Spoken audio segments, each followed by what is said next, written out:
Vamos a iniciar con oración. Padre, gracias por este día glorioso, maravilloso que podemos estar en tu presencia, Señor, y gracias por permitirnos venir a este lugar y aprender un poco más de tu palabra. Te pido que, así como has hablado en días y semanas anteriores, lo hagas también el día de hoy, Señor. Te lo pedimos en el nombre de Jesús. Amén. Pues hoy vamos a ver el libro de Lucas. No sé si logre terminar porque es bastantito, pero vamos a avanzar hasta donde podamos llegar.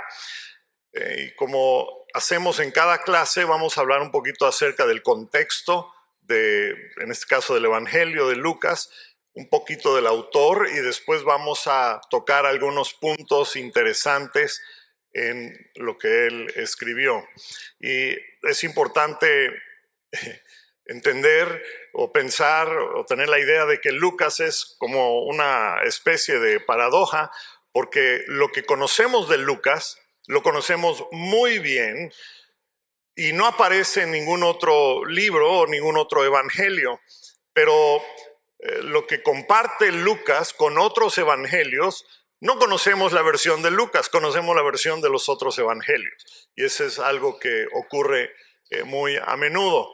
¿Sí? Entonces, de Lucas conocemos la historia del hijo pródigo, del buen samaritano, de Zaqueo, la historia del ladrón crucificado junto a Jesús. Solamente están en Lucas esas historias, pero hay historias paralelas con Mateo, por ejemplo, donde no se conoce la versión de Lucas. Un ejemplo de eso sería donde habla de, cuando dice la frase Jesús, ustedes son la sal de la tierra. Conocemos la versión de Mateo, mas no la versión de Lucas. Y pensamos, bueno, está hablando de la sal, es para la cocina, para la comida, pero es Lucas el que nos dice que cuando pierde su utilidad la sal, ya no sirve ni para el campo ni para el baño. Entonces decimos, wow, ¿de qué está hablando? Pues Jesús estaba hablando de la sal del mar del mar muerto que tenía ahí cerquita de donde él creció, y esa sal tiene propiedades y se usaba como fertilizante en el campo y también como desinfectante en el baño. Y pues entonces entendemos cuando leemos la versión de Lucas que cuando Jesús dice ustedes son la sal de la tierra, en efecto está diciendo que nosotros debemos promover el crecimiento de cosas buenas en la sociedad y evitar que se propaguen las cosas malas. ¿Okay? Es un entendimiento totalmente diferente el de Lucas al de Mateo. ¿Okay? Otro pasaje donde conocemos la versión de Mateo y no el de Lucas es referente al pasaje paralelo de Mateo 24. Recuerdan que hace algunas clases nos pasamos un tiempo estudiando Mateo 24, que si era el retorno de Jesús y la destrucción del mundo o si era otra cosa. Bueno, Lucas, y si nos alcanza el tiempo lo vamos a ver hoy, pero Lucas tiene su pasaje paralelo a ese y dice cosas también interesantes. ¿Okay? Ahora, ¿qué sabemos de Lucas, la persona? Pues Lucas, la persona, era un gentil, no era judío, y de los 40 autores de libros de toda la Biblia, solamente uno no era judío y es Lucas. Él escribió también el libro de los Hechos y en nuestra mente debemos siempre tener juntos al Evangelio de Lucas y al libro de los Hechos. Porque él, cuando escribió Lucas, o lo que conocemos como su evangelio, él ya sabía que iba a escribir Hechos. ¿Okay? Y entonces van a notar algunas particularidades que unen a los dos libros. Les voy a dar un ejemplo un poquito más adelante. El caso es que Lucas era de una ciudad llamada Antioquía. Y de hecho en esa ciudad es la ciudad o la iglesia de esa ciudad era donde por primera vez se llamaron a los seguidores de Jesucristo cristianos. Antes de eso eran discípulos, pero en Antioquía se les llamaron cristianos. ¿Sí? Antioquía existe al día de hoy, es en la frontera entre Turquía y Siria, y es una ciudad o un poblado grande que se llama en turco Antakya. Antioquía, bueno, ahí lo pueden buscar en el mapa. Sabemos que Lucas era doctor, era médico, y por lo tanto él estaba acostumbrado a ser un hombre estudioso, estaba acostumbrado a ser alguien que escribía muchas anotaciones y guardaba buenos registros, y gloria a Dios por eso, porque los registros de Lucas en muchos casos son mucho más precisos y ayudan a traer claridad en algunos pasajes paralelos, como el de la sal que ya les mencioné. Algunas veces utiliza términos médicos en el Evangelio de Lucas. Por ejemplo, él da un diagnóstico médico cuando describe la enfermedad de la suegra de Pedro, ¿sí? Otros dirían estaba enferma. Lucas dice tenía una fiebre elevada, ¿sí? Entonces nos damos cuenta de que hay pequeñas cosas que añade porque es médico. Y yo creo que es algo irónico, gracias, que Dios haya escogido un médico para describir tantas y tantas milagros, porque los médicos son notorios escépticos de milagros creativos y curativos, pero Dios lo escogió a él, ¿sí? Fue Lucas también el que tuvo la habilidad como un buen médico, ¿sí?, de lograr, suena feo, extraer información de María. Vamos a decirlo diferente.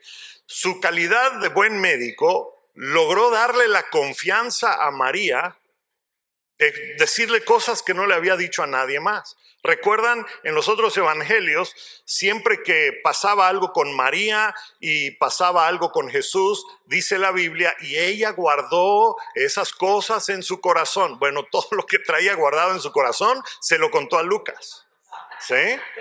Y vamos a ver algunos ejemplos, ¿sí?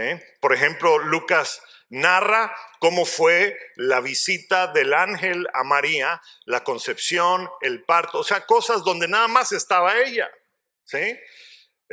Después de la muerte de Jesús, Lucas es el único que narra que después de la muerte y la muerte de Jesús, hubieron mujeres que vinieron de Galilea y no solo estuvieron cuando Jesús fue crucificado, sino que acompañaron a José de Arimatea para depositar el cuerpo en la tumba. ¿Habían escuchado eso? Eso está en Lucas. ¿Quién más estaba ahí? Pues probablemente era María y sus hijas, o sea, las hermanas de Jesús. Bueno, otra cosa otra razón por la cual sabemos que él habló con María es que la genealogía es del lado de María, ¿sí? La genealogía en Lucas es diferente a la genealogía que aparece en Mateo. La genealogía en Mateo, cuando llegan al rey David, ¿sí?, o sea, desde Abraham o desde antes de Abraham hasta el rey David es igual. Una vez que llegan con David, entonces la genealogía de Mateo empieza a describir que David tuvo un hijo Salomón y Salomón tuvo un hijo, y entonces llegan a José. En el Evangelio de Lucas, la genealogía es por parte de Natán, hijo de David. ¿Okay? Entonces, Jesús es doblemente hijo de David, por el lado del papá y por el lado de la mamá. ¿Okay? Lucas viajaba mucho y esto era antes de estar con Pablo. Notamos algunas cositas particulares que a mí, que resalto, no son importantes, ¿verdad?, pero lo noto y digo, se fija de cosas que nadie más ve. Por ejemplo, todos los escritores de la Biblia Cuando hablan del mar de Galilea, ¿sí? Dicen que es el mar de Galilea. Lucas dice, es un lago, nada más, es el lago de Galilea. ¿Por qué? Porque es un lago grandecito, pero un lago. Pero para todos los judíos que vivían, wow, es un tremendo mar, ¿verdad? Porque el lago de Galilea mide como unos 30 kilómetros por 20 kilómetros. Está grandecito, ¿sí? Pero es un lago. Bueno, entonces vemos que después también Lucas comienza a viajar con Pablo y se convierte en el médico personal de Pablo. ¿Por qué decimos eso? Pues porque Pablo tenía un problema físico, no sabemos qué es, pero le impedía escribir sus propias cartas. Entonces necesitaba que alguien esté con él para ayudarle y también para escribir sus cartas. Pero Lucas era un escritor muy, muy hábil. Y es una lástima que no nos damos cuenta de algunas cosas porque tenemos en nuestras Biblias capítulos y versículos, cuando pues la realidad es que en ningún libro de la Biblia, con la excepción de Salmos, ¿verdad? Aunque ese tampoco tenía capítulo y versículo, pero son canciones individuales, pero todo el resto de la Biblia no tiene ni capítulo ni versículo, y entonces nos perdemos del hilo de una historia. Por ejemplo, conocemos la historia del hijo pródigo, pero pocos saben, o a lo mejor no lo pensamos así, que esa sección donde aparece la historia del hijo pródigo es una sección donde hay 4 historias, no una, ¿sí? Y está en Lucas 15, vean cómo dice Lucas 15, 1 y 2, dice... Empieza la sección diciendo los cobradores de impuestos y otros pecadores de mala fama, me gusta esa frase, pecadores de mala fama, venían a escuchar las enseñanzas de Jesús. Por eso los fariseos y maestros de la ley religiosa se quejaban de que Jesús se juntaba con semejantes pecadores y hasta comía con ellos. Entonces Jesús les contó las siguientes historias. Ahí empieza esa sección.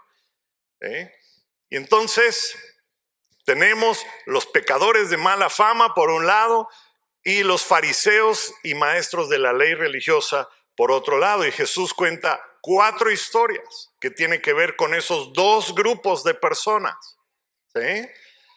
Tenemos la historia o la parábola de la oveja perdida, la moneda perdida, los hijos perdidos y el hombre rico y el administrador. Y la sección concluye en el capítulo 16, versículo 14 y 15, donde dice, si lo puedes poner, los fariseos que amaban mucho su dinerito, oyeron todo esto y se burlaron. ¿Todo qué? Pues todas estas historias. Y se burlaron de Jesús. Y entonces él les dijo, a ustedes les encanta aparecer como personas rectas en público, pero andan bien torcidos, ¿sí? Y Dios conoce su corazón. Lo que este mundo honra es detestable para Dios.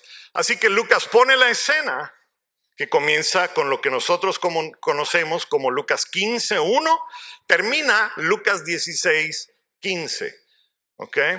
Y entonces hay 4 historias ahí, si puedes poner la siguiente. Primero vean cómo arma la historia Lucas. No quiero tardarme mucho aquí, pero nada más quiero mostrarles esto que estoy tratando de explicar.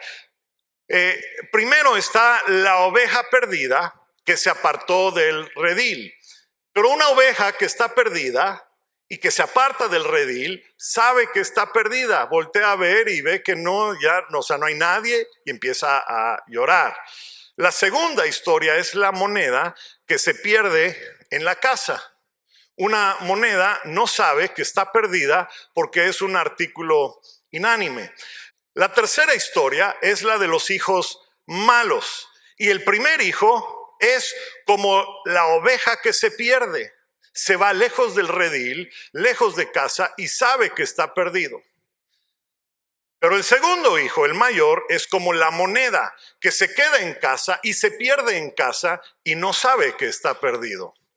¿Se dan cuenta cómo cuenta historias y después leemos y dice, wow, ¿qué? Es muy hábil para contar historias Lucas, pero no lo descubrimos porque no conocemos Lucas y porque leemos capítulos y versículos.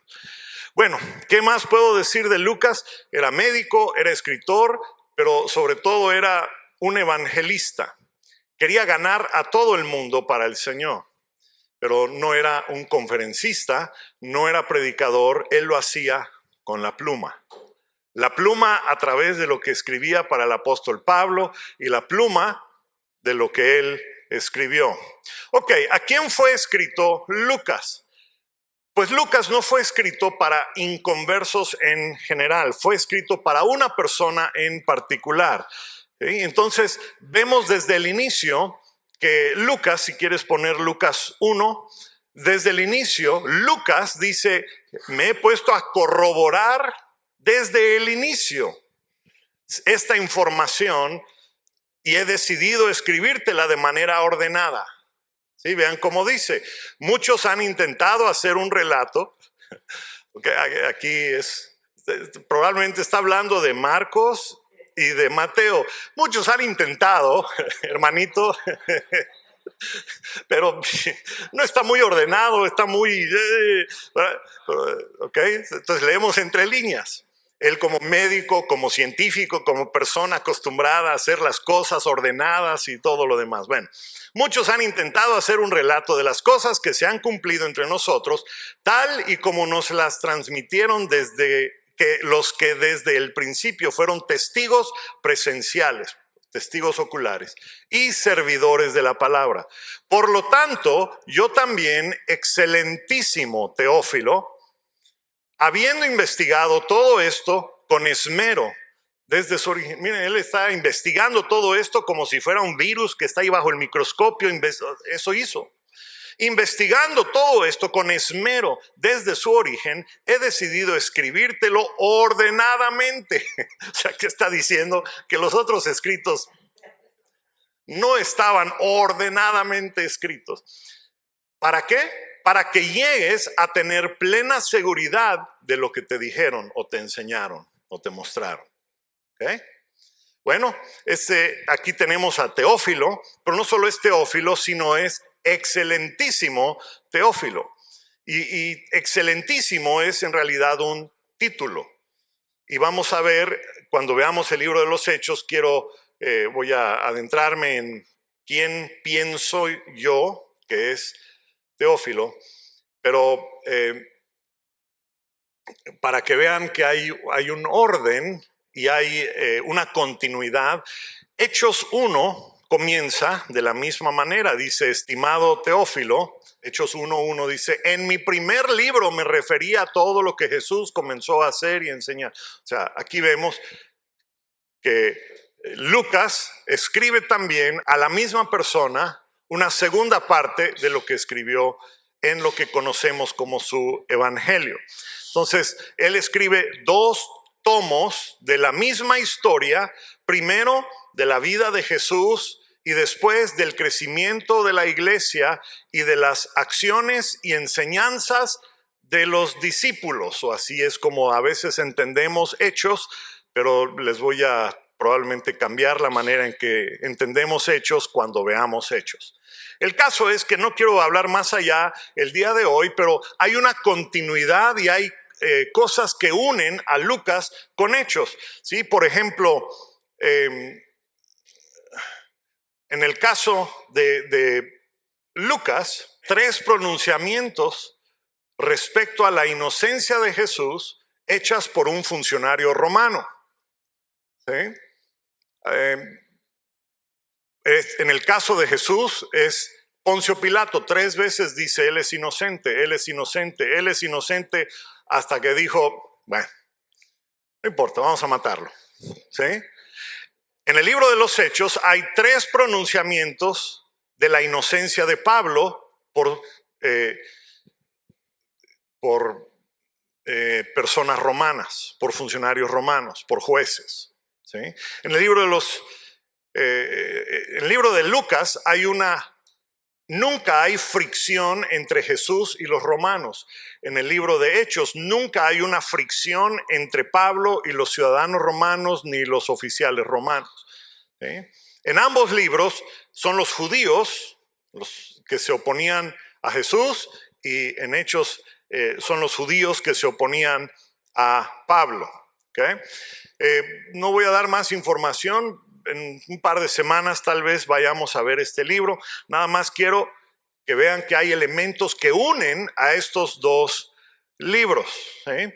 Bueno, mencioné anteriormente que Lucas escribió su evangelio, entrevistando mayormente a María, aunque también podemos ver por el contenido que entrevistó a Jacobo, entrevistó a Juan y entrevistó a Marcos, Juan Marcos, ¿se acuerdan? Lo vimos la semana pasada. ¿Por qué digo que los entrevistó a ellos? Pues porque contiene información que solo estas personas sabían o habían incluido en sus escritos. Entonces recuerden que Lucas no está haciendo copy-paste, no está haciendo eso en la computadora, ¿ok? Cuando él escoge qué historia va a repetir de Mateo que aparece en su evangelio o de Marcos que aparece en su escrito, él no nada más copia y pega, sino que él va y entrevista al que lo escribió originalmente. ¿Okay? Es lo que está haciendo Lucas. Por eso es que cuando Lucas lo escribe, es un poquito diferente. Es un poquito diferente a como aparece en otros evangelios. ¿Okay? Entonces hay mucha información nueva en Lucas que no aparece en ninguno de los otros evangelios. ¿Qué cosas hay nada más en Lucas? Pues tenemos el nacimiento de Jesús, tenemos todo esto desde el punto de vista de María. ¿Sí? Está la visitación del ángel, está cuando ella fue a visitar a Elizabeth. Solo ella sabe estas cosas. ¿Qué pasó? ¿Qué dijeron? ¿Qué pasó con Jesús? Bueno, en el vientre de su prima o su tía, ¿sí? Con Juan, que brincó cuando llegó ella. O sea, solo ella sabía estas cosas. María, le dijo a Lucas lo que ocurrió cuando celebraron el bar mitzvah de Jesús. Pastor, ¿qué bar mitzvah? ¿Qué es eso? Bueno, es cuando dejaron a Jesús en el templo. ¿Se acuerdan de esa historia? No aparece en ningún otro lado. ¿Por qué digo que ella fue la que le dijo a Lucas de esa historia? Pues es porque muy probablemente José ya había fallecido. Número uno, José no aparece en ninguno de los evangelios más allá de la niñez o la infancia de Jesús. Siempre que hay una referencia a la familia de Jesús es en la mamá y los hermanos. Entonces, José probablemente falleció a temprana edad. Pero de todos modos, Lucas está entrevistando a María años, 20 años probablemente después de que Jesús murió, resucitó y ascendió al cielo. Okay. Entonces, fue alrededor probablemente entre el año 50 a 55 que él hace estas entrevistas. ¿Por qué? Porque es cuando él empieza a viajar con Pablo, ¿sí? Y cuando veamos el libro de Hechos voy a explicar un poquito más qué quiero decir. El caso es la historia del bar mitzvah de Jesús. Le llamo bar mitzvah porque bar mitzvah es cuando un niño en la cultura hebrea judía, un niño deja de ser niño y se convierte en alguien responsable por sus propios actos. ¿Okay? Bar mitzvah significa capaz de hacer buenas obras, capaz de hacer buenas obras. En la cultura judía, desde entonces hasta el día de hoy, y ante la ley de Moisés, los padres eran responsables de los hijos hasta que cumplían 12 o 13 años y tenían esta celebración. En esos primeros 12 años, si un niño cometía alguna fechoría, adivinen quién era el responsable, los papás, ¿sí? Si el niño rompía algo, los papás tenían que pagar. Si el niño accidentalmente mató a alguien, ¿sí? era el papá que iba a la cárcel para cumplir la condena de su hijo. ¿Okay? Después de la celebración esta del bar mitzvah, entonces los niños ya comenzaban y eran considerados responsables por sus propios actos ante la ley. ¿Okay? No eran considerados adultos. Adulto o la edad adulta en esa cultura es los 30 años. 30 años en su cumpleaños número 30 ya se les consideraba una persona adulta y capaz de llevar y desempeñar lo que el negocio del padre o el negocio familiar venía siendo el padre. ¿Okay? Por eso es que Jesús es bautizado cuando él tenía 30 años. ¿Okay? Entonces, cuando cumplió 30 años, empieza su ministerio. Antes de esa edad era un aprendiz. Aunque cuando uno pasaba por el bar mitzvah, entonces, a partir de ese momento, los niños, sobre todo los niños varones, comenzaban a ser aprendices de los oficios de sus padres, de los oficios, se integraban al negocio familiar, el negocio del papá. ¿Sí? Esto es lo que representa y representaba celebrar el bar mitzvah, el cambio de niño a responsable ante la ley. Y yo creo que esto es precisamente lo que ocurrió cuando María cuenta lo que pasó con Jesús, que es la única historia de Jesús cuando era niño. Porque todos los demás lugares cuentan el nacimiento tal vez de Jesús y después cuando empieza su ministerio. Este es el único lugar y yo creo que se nos da un par de claves para entender que en efecto era el bar mitzvah de Jesús cuando se queda en el templo. ¿Por qué? Pues nos preguntamos cómo pueden dejar a Jesús en el templo. Pues les voy a explicar cómo pudo haber sucedido. Probablemente sucedió así. Porque resulta que ellos no eran de Jerusalén, venían de Galilea, de Nazaret. Entonces viajaban en dos grupos. Viajaban con el grupo de las mujeres y en el grupo de las mujeres estaban las mujeres y los niños. Y en el grupo de varones estaban los niños ya después de haber pasado por esta celebración en sus vidas. Y entonces ya podían viajar con los adultos, con los papás, los varones. ¿Okay? Entonces, yo creo que lo que ocurrió, porque viajaban en dos grupos por separado, y entonces el primer grupo que salía era el de mujeres, y ellas salían antes de los varones, y cuando llegaban a donde iban a descansar esa noche, empezaban a preparar la comida. Y cuando llegaban los varones, en el segundo grupo ya todos se sentaban a comer. Gloria a Dios por las cocineras, ¿verdad? Y yo creo que así fue como sucedió, que cuando fueron a Jerusalén, Jesús viajó con la mamá y las mujeres. Y cuando regresa, y celebraron porque dice Lucas, después de haber cumplido 12 años, o sea, justo después de su cumpleaños, se fueron a Jerusalén. Y yo creo que celebraron en Jerusalén. Y la mamá, María, dijo, pues ya es un hombrecito, va a viajar con el papá y los hombres, los varones. ¿Sí? Y ella se adelantó sin Jesús. Y José pensó, pues, a lo mejor, pues, él vino con su mamá. Soy su padre, pero no soy su papá, soy padre adoptivo. A lo mejor se regresó con ella. No se le ocurrió ir a buscarlo. Pero independientemente de eso, ¿sí? Hay algo que podemos notar, por el cual yo creo que sí era la celebración de su bar mitzvah. ¿Por qué? Porque cuando por fin llegan, llega el papá y dice María, ¿dónde está Jesús? Y él le dice, pues pensé que estaba contigo. ¿Por qué va a estar conmigo? Pensé que estaba contigo. Se van corriendo. ¿Y dónde estaba Jesús? En el templo. ¿Ok? Y dice Lucas que los maestros de la ley, del Torá, los maestros religiosos, estaban maravillados del entendimiento de este joven. Y cuando llegan por él, María le dice a Jesús: ¿por qué nos hiciste esto?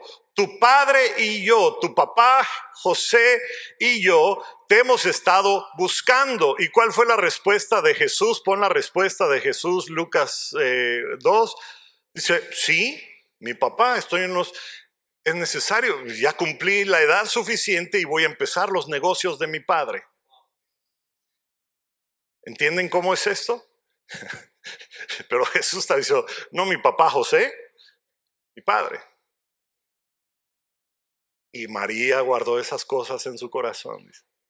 Pero el versículo más impresionante, porque miren, esto quiere decir que Jesús ya entendía quién era él.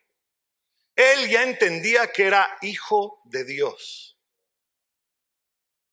Y el versículo más impresionante es el siguiente, Lucas 2:51, que Jesús bajó con sus padres a Nazaret y vivió, ¿qué cosa? Sujeto.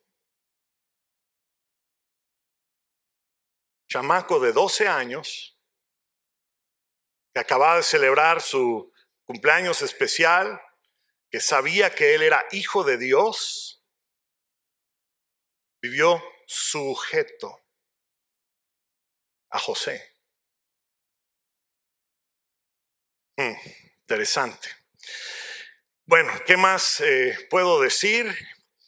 Pues que Lucas tiene un interés muy grande en el Espíritu Santo, las cosas del Espíritu, en especial la relación entre la oración y el Espíritu Santo. ¿Okay? Por ejemplo, en Lucas se nos indica que después de ser bautizado, si ustedes leen la versión en Mateo, nos da a entender que fue bautizado y se levantó del agua y bajó la paloma y todo lo demás, que fue así como que inmediatamente. Lucas dice: no fue así. O sea, él fue bautizado, se levantó y entonces se puso a orar. Y después de orar, bajó el Espíritu Santo en forma de paloma. ¿Okay? Vemos también que en Lucas, el sermón del monte, ¿se acuerdan del sermón del monte de Mateo? Ahora aquí en Lucas es el sermón del valle. ¿Eh? Y el sermón del monte en Mateo, que estaba lleno de bienaventuranzas, aquí en Lucas es un poquito diferente. Cada bienaventuranza está seguida de un ay. ¿Se acuerdan que hablamos de los ayes? Los ayes eran lo opuesto a las bienaventuranzas. ¿Sí? Ahora en Mateo aparecían las bienaventuranzas nada más. Bienaventurados los de limpio corazón, porque ellos verán a Dios. Pero en Lucas lo contrasta. Por ejemplo, en Lucas sale bienaventurados los que lloran. Ay de los que ríen ahora. ¿Sí? O sea, hay ese contraste. Entonces, evidentemente Jesús predicaba ese mensaje en diferentes ocasiones y Lucas simplemente cuenta la versión en otra ocasión que Jesús predicó el mismo mensaje, pero de manera un poquito diferente. ¿Sí? Una de las cosas que distinguen a Lucas son todas las parábolas que tiene. La parábola del buen samaritano, la parábola del hijo pródigo o de los hijos malos, ¿verdad? La parábola del juez impío. ¿Recuerdan ese? Hay que insistir hasta obtener respuesta.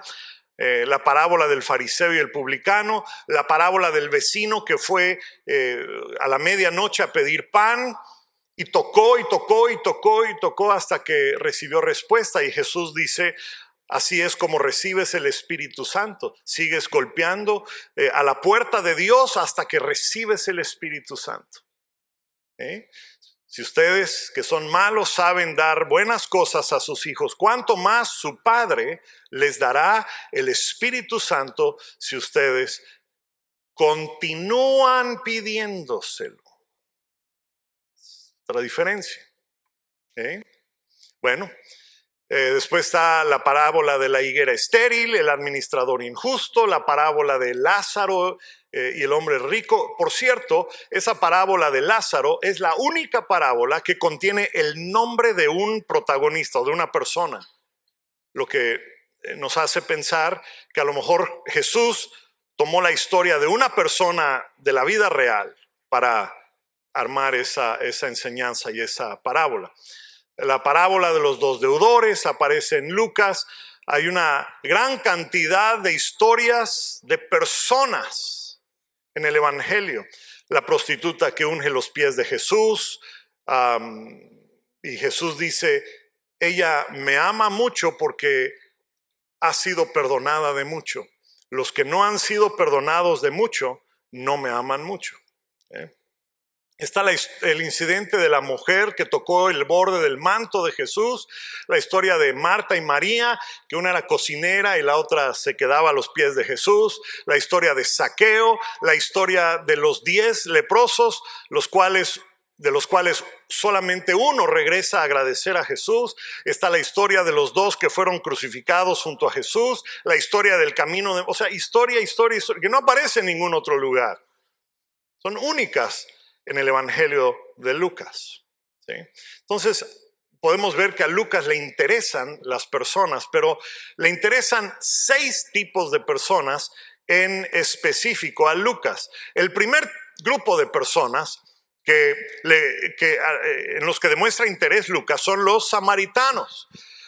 Los demás evangelios tratan como enemigos a los samaritanos, ¿sí? ¿Recuerdan un día Jacobo y Juan querían que llueve fuego con los samaritanos? Dios escuchó esa oración. ¿Saben por qué? Porque años más tarde mandó a Juan a Samaria para que ore por ellos para recibir el Espíritu Santo. Está bien, sí lo vas a hacer, vas a orar por fuego, pero no el que piensas. Bueno, además de la historia del buen samaritano que menciona Lucas, ¿recuerdan la historia de los 10 leprosos que fueron sanados? Lucas es el que nos dice que el único que regresó a agradecerle era samaritano. Bueno, el segundo grupo era gentiles, o sea, los no judíos. Y habla mucho de no judíos. Está la viuda de Sarepta, está Naamán el sirio. O sea, hay mucha relación a personas que no son judías. El tercer grupo son los marginados sociales, los que nadie quería, ya sea por cómo se veían o por la ocupación que desempeñaban. Entonces, los que nadie quería tocar, tienen muchas historias acerca de leprosos, los cobradores de impuestos, las prostitutas, los pastores de ovejas, ¿sí? Que eran de una clase social, una categoría muy baja, porque por estar con animales todo el tiempo eran considerados impuros, ¿sí? Entonces nadie quería estar con estos pastores. En cuarto lugar, Lucas tiene un especial interés que iba en contra de la cultura del día, porque él deja que se escuche la voz y la perspectiva de las mujeres. Él nos cuenta interacciones que tuvo Jesús con Marta, con María, con la mujer que tocó el borde de su manto, con la mujer que tuvo 5 maridos, con mujeres que lloraban mientras él cargaba su cruz, ¿sí? O sea, hay 10 ocasiones distintas donde cita o menciona a mujeres directamente. En quinto lugar, tenemos que Lucas tiene un amor especial para con los pobres. Esto es diferente a lo que mencioné. Estos son los pobres económicamente, los desposeídos, los oprimidos, ¿sí? Diferente al otro grupo, porque este era el grupo donde estaba, por ejemplo, las viudas, los huérfanos, ¿sí? Entonces vemos una diferencia. En Mateo dice en las bienaventuranzas, bienaventurados los pobres de espíritu. Pero en Lucas no dice eso, dice bienaventurados los pobres y ay de los ricos. No dice espíritu. ¿Sí? Y comparados con la situación del primer siglo, todos nosotros aquí somos ricos comparados con ellos. Pero no quiero detenerme ahí, nada más para que piensen un momento. Tenía una compasión especial por las viudas, los huérfanos. Y en último lugar, Lucas tenía una gran compasión por los pecadores. Ahora, ¿qué son los pecadores? Los pecadores no es lo que nosotros pensamos por un pecador, es una persona nefasta, es una persona criminal, es una persona terrible. No, eso quiere decir pecador en el contexto del primer siglo. De acuerdo con la Biblia y de acuerdo al contexto del primer siglo y durante la vida de Jesús, un pecador era alguien que decidió que no puede cumplir la ley de Moisés. Lo ha intentado, no lo puede cumplir y tiró la toalla. Es imposible que yo viva como me dicen estos fariseos que tengo que hacer esto y esto. No puedo. Esos eran los pecadores. ¿Sí? Y llega Jesús y es Lucas el que nos dice que Jesús era amigo de pecadores, de esas personas que habían tirado la toalla porque no podían cumplir todas las leyes que les ponían. Bueno, hay mucha actividad angelical en el libro de Lucas. Vez tras vez aparecen ángeles, si quieres poner el otro. Hay ángeles cuando hay un ángel que le anuncia a Zacarías que iba a tener un hijo, Juan el bautizador. Hay un ángel cuando anuncian el nacimiento de Jesús. Hay ángeles cuando Jesús es tentado. ¿Sí? Se aparecen ángeles a ministrarle a Jesús. Los ángeles ministran a Jesús en el Evangelio de Lucas en el huerto de Getsemaní en preparación para su muerte. Eso no aparece en los otros evangelios. ¿Sí? Hay una gran importancia del Espíritu Santo porque es el Espíritu Santo el que le da poder a Jesús. Y entonces aprendemos que el Espíritu Santo está presente en el nacimiento de Jesús, en su bautismo, en sus milagros. ¿Sí? Y básicamente el Evangelio termina con Jesús diciéndole a todos, quédense aquí para esperar al Espíritu Santo que les va a dar poder. ¿Sí? Y después en su segundo libro, que conocemos que debería ser segundo de Lucas, pero lo conocemos como el libro de los Hechos, ahí todo el libro tiene que ver con el Espíritu Santo prácticamente, que vamos a ver. Muy bien, entonces, siguiente. Podemos decir que Lucas es un evangelio que constantemente nos está dirigiendo hacia arriba, hacia lo celestial. Aún cuando trata con situaciones terrenales y problemas personales y enfermedades y todo, Lucas, el Evangelio de Lucas logra que nosotros podamos poner la mirada en lo eterno, en Jesucristo. ¿Sí? Es un evangelio donde resalta el gozo, la alegría de todos aquellos que entran en contacto con Jesús y nos invita a nosotros a hacer lo mismo. Y es un evangelio donde, bueno, ¿recuerdan en Mateo, en el libro de Mateo, habla del gran banquete? ¿Sí? El libro de Mateo, el énfasis en Mateo era de que el día del gran banquete había alguien ahí que no debía estar. ¿Se acuerdan de esa historia? Había alguien que no estaba vestido bien y va para afuera. Cuando Lucas cuenta el gran banquete, su enfoque no es ese. Su enfoque es, pues, después de que Jesús manda, o bueno, Dios, vamos a hablar entendemos que es una parábola, pero cuando Dios manda a buscar a las personas para el banquete porque los invitados no se aparecieron.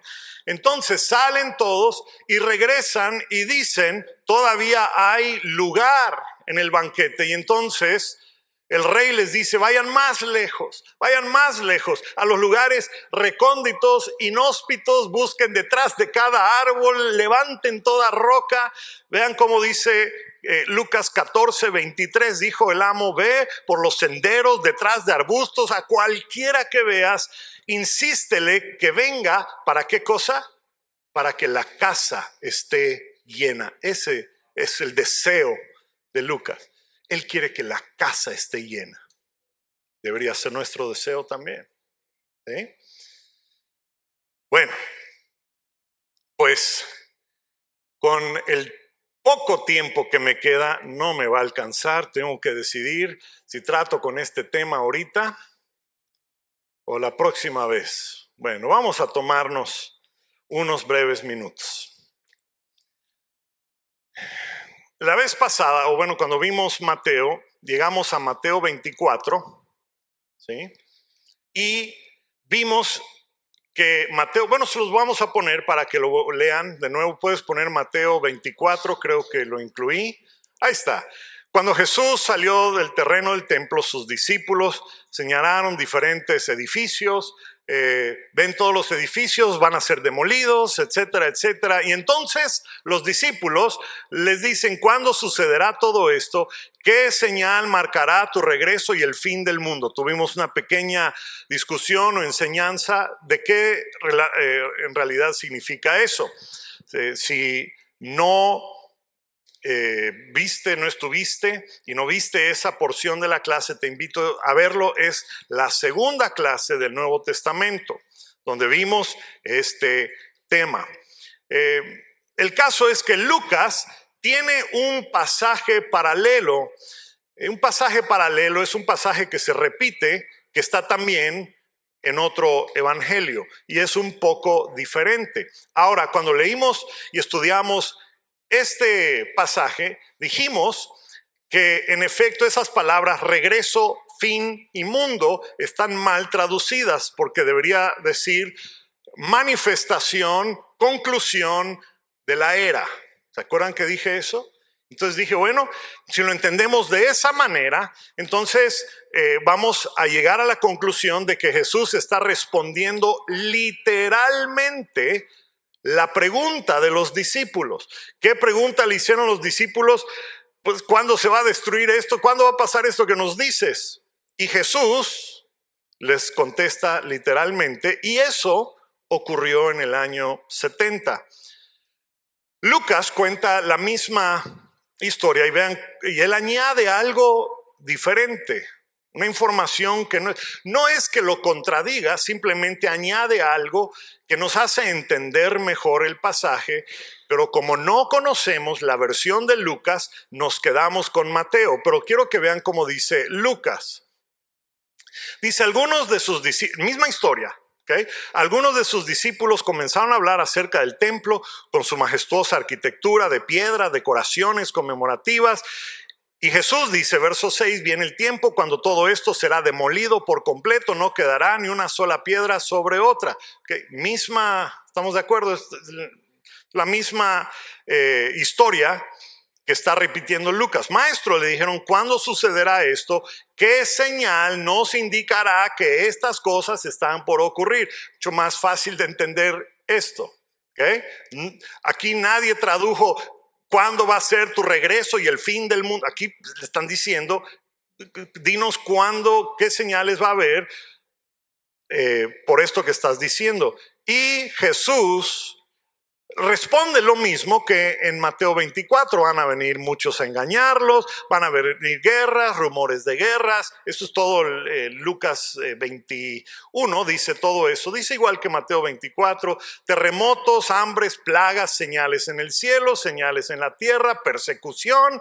Los van a llevar delante de reyes, los van a juzgar, etcétera, etcétera. Los van a odiar por ser mis seguidores. ¿Okay? Y entonces dice algo que no dice Mateo. Vean Lucas 21, del 20 al 23. Cuando vean a Jerusalén rodeada de ejércitos, entonces sepan que ha llegado el tiempo de su destrucción. Los que estén en Judea, que huyan. Verso 22, porque serán días de la venganza de Dios y las palabras proféticas de las escrituras se van a cumplir. Terribles días van a ser para mujeres embarazadas y para las madres que están dando pecho. Habrá desastre en la tierra y gran enojo contra este pueblo. Eso no aparece en Mateo, pero nadie conoce esta versión. Todos se van con Mateo 24 y dicen, sí está hablando de la segunda venida y todo lo que va a pasar. No, Jesús está respondiendo la pregunta de los discípulos y entonces eso ocurre en el año 70. ¿Y cómo sé que a eso se refiere? Porque además, 2 versículos después, vean cómo dice Lucas 21:32, les aseguro que no pasará esta generación hasta que todo esto suceda. ¿Okay? Entonces, les comenté la vez anterior que en el año 70 fue 37 años después de que Jesús dijo estas palabras. ¿Okay? Y una generación son entre 30 y 40 años. ¿Okay? El punto es que aquí en Lucas es evidente que esto que comenta Jesús no tiene que ver con la segunda venida de Jesús y el fin del mundo. Y si es así, entonces Mateo 24 tampoco se refiere a la segunda venida y al fin del mundo, porque Lucas y Mateo están describiendo la misma plática. ¿Okay? Lucas no contradice a Mateo, simplemente añade información para que se entienda mejor. Pone fecha, por decirlo de alguna manera. ¿Okay? La historia nos dice, y esto hasta en Wikipedia lo pueden buscar, la historia nos dice que en el año 67, el general Vespasiano empezó a conquistar todo el terreno de Judea y estaba llegando a Jerusalén cuando muere el emperador Nerón y le llegan a avisar al general que él ha sido escogido para ser el nuevo emperador. Y entonces Vespasiano se retira con todos sus ejércitos. Y los cristianos que conocían las palabras de Jesús dijeron, ahí está, llegaron los ejércitos y no están, vámonos. Por eso no murieron cristianos en Jerusalén en el año 70. Porque habían escuchado y vieron y dijeron, vámonos. Ya llegó ese día. 3 años y medio después, en el año 70, Vespasiano, siendo ya emperador, manda a su hijo Tito, el nuevo general, a destruir Jerusalén. Y eso es lo que ocurre en el año 70. Ok, ¿me puedo tomar 3 minutos más? Ok, gracias. 3 multiplicado por cada uno son un montón. Quiero que veamos otro pasaje muy interesante. Lucas 23 es el siguiente, 27 y 28. Esto es el día en que fue crucificado Jesús. A Jesús le hacen cargar su cruz. Los romanos escogen a un varón de Cireno, para que cargue una porción de la cruz, porque la cruz era en 2 pedazos. ¿Okay? En el lugar donde lo iban a matar, a crucificar, ahí se armaba la cruz, pero la cruz era en 2 pedazos. Jesús tenía una parte, llaman a otro. Bueno, ya me estoy yendo por otro lado. Ok, una gran multitud lo seguía. Vamos a leer. Incluidas muchas mujeres que lloraban desconsoladas. Entonces Jesús se dio la vuelta y les dijo, este es camino hacia donde va a ser crucificado. Hijas de Jerusalén, no lloren por mí, lloren más bien por ustedes y por sus hijos. Pues vendrán días cuando ustedes dirán, dichosas las mujeres que no tienen hijos, vientres que no dieron a luz y pechos que no han dado para amamantar. Es una referencia, ¿se acuerdan lo que vimos en Lucas 21? Bueno, es cuando Jesús habla con los discípulos y les dice, habrán días terribles para mujeres embarazadas y las mamás que amamantan. Bueno, la gente entonces, verso 30, muy importante, suplicará a los montes, caigan sobre nosotros, y rogará a las colinas, entiérrenos. ¿Okay? Aquí Jesús está profetizando destrucción. Está profetizando destrucción. Ahora, les voy a tirar una curva que no mencioné en Mateo, pero ahora lo voy a mencionar. En Mateo 3, recuerden que Juan, el carismático, bautizador, bautista, empieza a bautizar. Y en Mateo 3 sucede esto, dice, o sea, llegan unos fariseos y saduceos a ser bautizados. Y en lugar de que Juan esté contento y diga, gloria a Dios, hasta estos terribles se van a bautizar, les dice en Mateo 3, verso 7, al ver que muchos fariseos y saduceos llegaban a donde él estaba bautizando, dijo, camada de víboras, ¿quién les advirtió que huyeran del castigo que se acerca? ¿Habían visto ese versículo? Este es Juan, no es Jesús. Está advirtiendo que va a haber un castigo. Y nos está diciendo, los únicos que se van a poder salvar son aquellos que regeneran su corazón, son aquellos que son bautizados, son aquellos que tienen un cambio. Y por eso les dice, la NTV dice, ¿quién les advirtió a ustedes de una ira que viene? Juan ya lo sabía. ¿Sí? Pues el castigo, la ira de Dios, fue contra Jerusalén por haber matado a su hijo Jesús. ¿Sí? Vean cómo dice Lucas 21. Profetiza Jesús, esto será día de la venganza de Dios. Y las palabras proféticas de las escrituras se van a cumplir. Y después verso 22, 30 dice, la gente suplicará a los montes, caigan sobre nosotros, rogará a las colinas, entiérrenos. ¿Qué palabras proféticas se van a cumplir? Vean cómo dice Isaías 2:10 rápidamente. Escabúllanse en cuevas en medio de las rocas, en el polvo. Escóndanse de qué cosa? Del terror del Señor y de la gloria de su majestad. Oseas 10:8. Serán destruidos. Esta es una profecía en contra de Israel y está profetizando la destrucción. Serán destruidos sus altares paganos, lugares de pecado de Israel, cardos y espinos crecerán sobre sus altares, y entonces dirán a las montañas, cúbranos, y a las colinas, caigan sobre nosotros. ¿Okay?